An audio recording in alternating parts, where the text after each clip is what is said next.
संध्याकाळ, कोल्हापुरातली संध्याकाळ. आई आमची बघा कशी बसली आहे. कसं वाटतंय तुला? आज बरं वाटते का?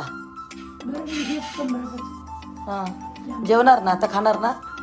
हां. हो, म्हणजे ते सगळं औषधं खायची की गरम पाणी.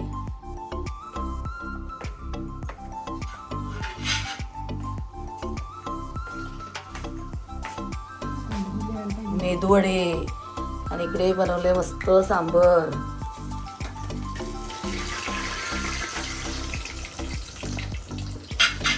सांबरला ना सगळं काही मिळालं नाही इकडं.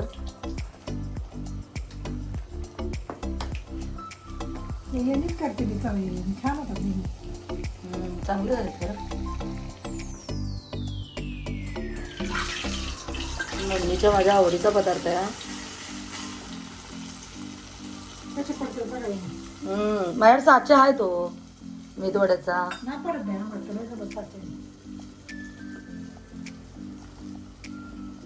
अशा पद्धतीने बघा मेदूवडेचं सांबार बनवलेलं आहे. इकडे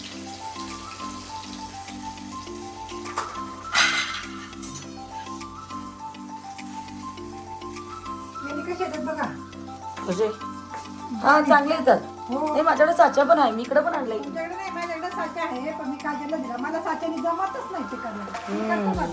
हा, साच्यानेच करते मी.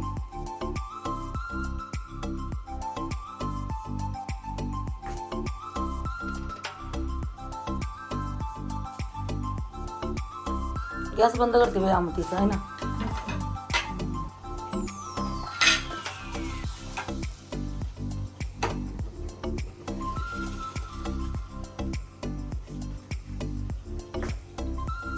कढई मागच्या वेळेला नवीन घेतलेली नाही आपण.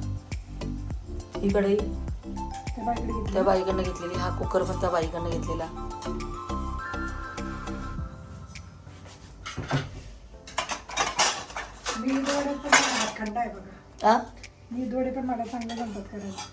होय ना. हा, हे तेलकट झालेले नाहीत, हे चांगले.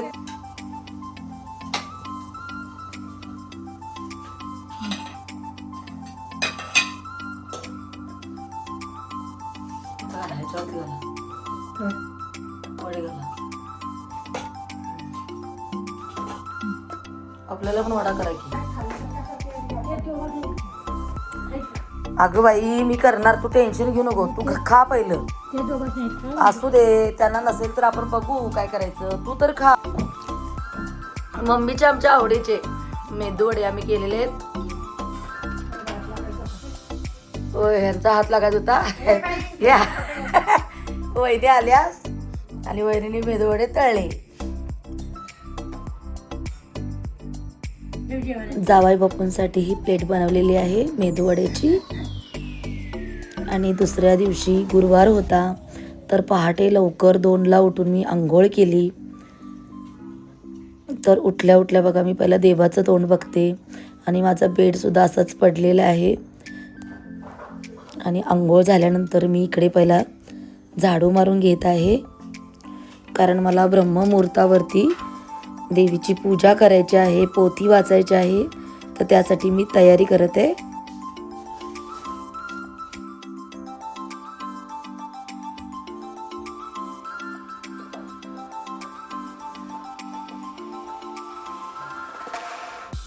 झाडू झाल्यानंतर लगेचच मॉप घेऊन लादीसुद्धा पुसून घेते, कारण पूजा करायची म्हटल्यानंतर झाडू आणि लादी क्लीन झालीच पाहिजे.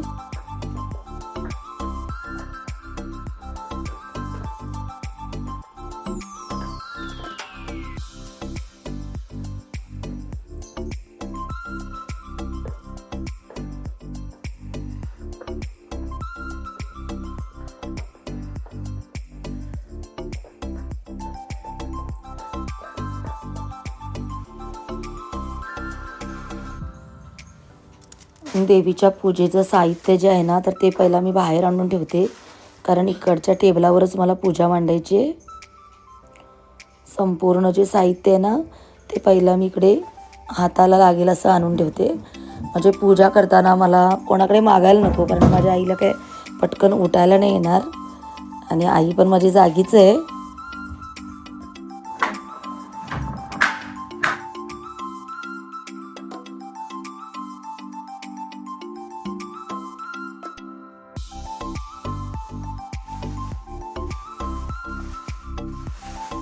टेबल उघडलेलं आहे आणि ह्या टेबलावरतीच मी सगळी पूजा मांडणार आहे.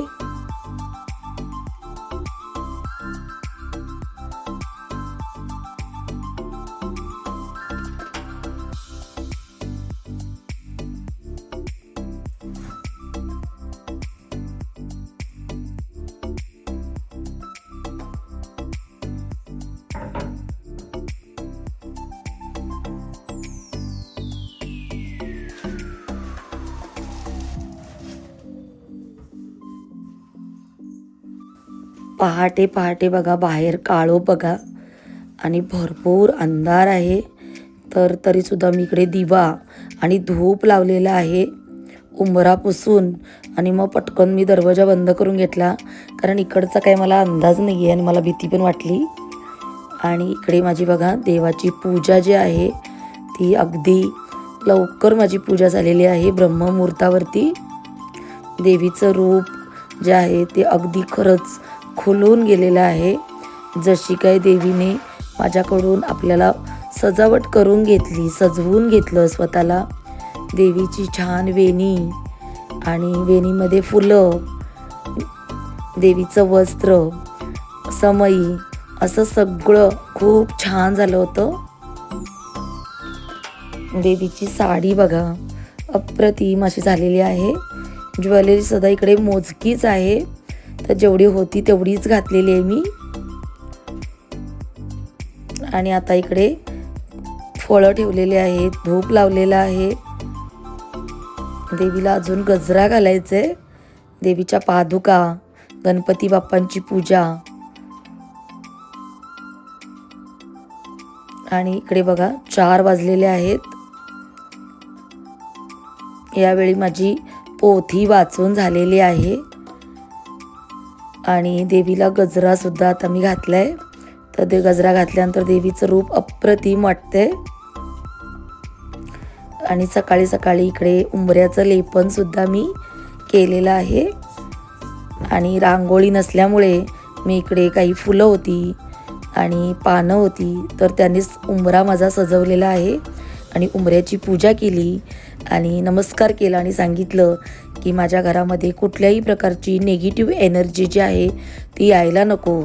पॉझिटिव्ह एनर्जी आहे तीच या उंबराच्या आतमध्ये प्रवेश करू दे, असं म्हणून मी उंबरा लेपन अगदी सुंदर केलेलं आहे. फुलांचं तबकसुद्धा छान सजवलेलं आहे देवीच्या पुढ्यामध्ये.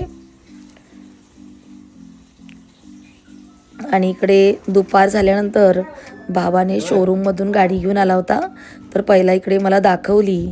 आणि मगच आमच्याकडे प्रथा आहे, पहिला ग्रामदेवताच्या दारामध्ये ब्राह्मण पूजा करेल आणि मग आम्ही उद्या पूजा करणार.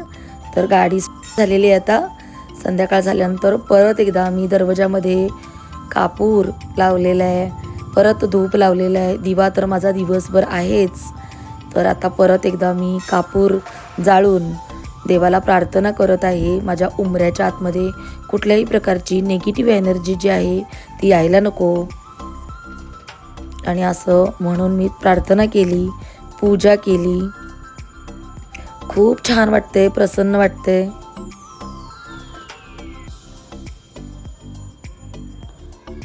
आई महालक्ष्मी तू अशीच येत जा, मुलाबाळांना सुखी ठेव, मला सौभाग्य दे, तुझी पूजा करून घे. सोन्या चांदीचा प्रकाश पडू दे, दूध दुभत्याची लैलाट होऊ दे. माझा नमस्कार तुला पोचू दे, तुझा आशीर्वाद मला मिळू दे. भरली घागर घरात राहू दे, तेल तुपाचा दिवा तुला दिसू दे. माझे बोल तू ऐकावे, तुझे बोल मी मानावे. आई महालक्ष्मी तुझ्या चरणी मी हीच प्रार्थना करते. माझ्या मुलाबाळांना, माझ्या नवऱ्याला, माझ्या घरामध्ये सुख शांतता दे. आणि मग इकडे सवासीन आल्यानंतर तिला सुद्धा हळदी कुंकू लावून भरलं फळ दिलेलं आहे. तर तुम्हाला माझा आजचा गुरुवारचा जो छोटासा व्हिडिओ आहे कसा वाटला?